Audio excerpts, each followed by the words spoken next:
ইয়ার out. এখন voltage আপনি কত সেট করবেন? 3.6 থেকে 4 পয়েন্ট এর মধ্যেই থাকে।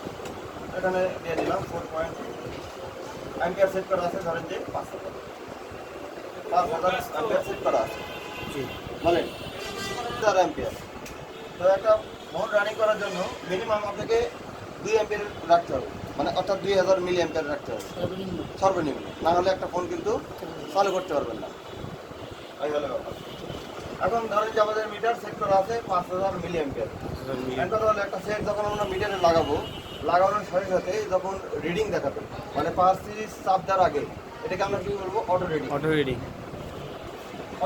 অটো রিডিং হলো হতে পারে 1 থেকে 4999 পর্যন্ত, এই পর্যন্ত হতে পারে। এটাকে বলবো কি? লিকেজ। লাগানোর সাথে সাথে 1 থেকে 4099 এর মধ্যে যে কোনো একটা রিডিং, এখানে 10, 20, 30, 40, 50, 100, 200, 500, 1000 যেরকম হতে পারে, মানে যে কোনো কিছু হতে পারে রিডিং। এটাকে বলবো কি? Auto reading. তো অটো রিডিং হলে কি হবে? লিকেজ। এটাকে বলা হয় লিকেজ। লিকেজ থাকলে কি হবে? ব্যাটারি অটোমেটিক ড্রেন হবে। এখন কথা হলো, পার সিরিজ চাপ দেওয়ার পর আগে কোনো রিডিং নাই, আগে জিরো জিরো আছে, কোনো সমস্যা নাই, আগে কোনো রিডিং নেই। পার সিরিজ প্রেস করার পরে রিডিং দেওয়া আছে। এখন কত রিডিং দেখলে আপনি বুঝবেন যে ঠিক আছে। এটা হলো মূল বিষয়। তো ভোল্টেজ আমরা যেটা মাদারবোর্ডে আমরা ইনপুট দিই আর যেটা খরচ করে এটা হলো কারেন্ট। কারেন্টকে আমরা প্রকাশ করি হলো এম্পিয়ারে, প্রকাশ পাই হলো অ্যাম্পিয়ার দিয়ে, তাই না? কারেন্ট প্রকাশ করা হলো অ্যাম্পিয়ার দিয়ে। কতটুকু অ্যাম্পিয়ার নিচ্ছে এটা দেখে আমরা কিন্তু রোগটা ফাইন্ড আউট করতে পারবো ইনশাআল্লাহ। জি এটা হলো কথা। তো ওকে রিডিং, আগে রিডিংটা বুঝাই নি। ওকে রিডিং এটা বুঝাই। এটা হলো লিকেজ।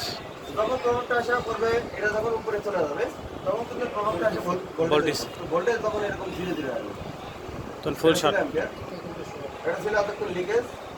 যখন 4000 ওভার হয়ে যাবে তখন এই প্রভাবটা পড়বে যা ভোল্টেজটা ধীরে ধীরে হয়ে যাবে লাগানোর সাথে সাথে। এটাকে আমরা ফুল শট হিসেবে ধরবো। ফুল শট। এখন এই ফুল শটটা বিপিএসও হতে পারে, ভিভিডও হতে পারে, দেখে কাজ করতে হবে মাল্টিমিটার। একটা ফোনের ওকে রিডিং বুঝবেন কিভাবে? 70 থেকে 300। 70 থেকে 300, ঠিক আছে? 70 থেকে 300 এটা কি? Milliampere. তো 70 থেকে 300 মিলি অ্যাম্পিয়ার যদি একটা কারেন্ট খরচ করে একটা ফোন, সেটা স্বাভাবিক হিসেবে ধরা হয়, অর্থাৎ পাওয়ার সেকশন ওকে। ফোন চালু হোক আর না হোক, পাওয়ার সেকশন ওকে। কথাটা ভালো করে বুঝুন। রিডিং আছে হলো 1 থেকে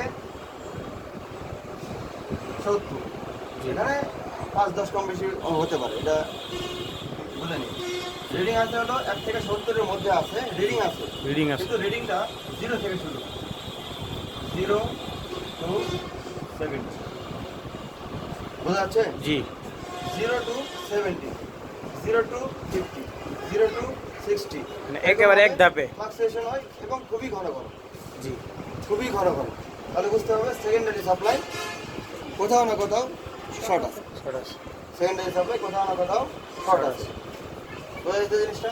জি। গেল। এখন কথা হলো যে আরেকটা রিডিং আছে, সেটা হলো যে আপনার রানিংয়ের মতো রিডিং দেখায়। রানিংয়ের মতো মানে 70 থেকে 300 এর মধ্যেই আছে, 70 থেকে 300 এর মধ্যেই আছে, কিন্তু ওটা রানিংয়ের মতো হয় আবার হলো 120, 30, 40 এরকম দাঁড়ায় যায়। এটাকে বলা হয় ফ্লাশার খারাপের রিডিং। প্র্যাকটিক্যাল না দেখালে বুঝতে পারছেন।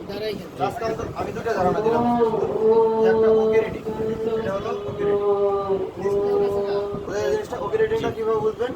70 থেকে 300 এর মধ্যে, এর মধ্যে যদি থাকে তাহলে বুঝবেন যে ওটা ওকে রিডিং। ফোন চালু হোক না হোক, দাঁড়ায় যাক পড়ে যাক, ঠিক আছে। 70 থেকে 300 এর মধ্যে আছে, এটা হলো ওকে রিডিং।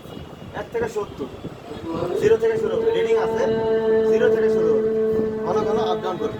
70 এর মধ্যে, 0 to 70 এর মধ্যে, 0, 10, 0, 20, 0, 30, 0, 40, 0, 50 এরকম ঘন ঘন আপ ডাউন করবে। তাহলে বুঝতে হবে সেকেন্ডারি শর্ট আছে। প্রাইমারি সাপ্লাই তো ধারণা দিয়েই দিচ্ছি।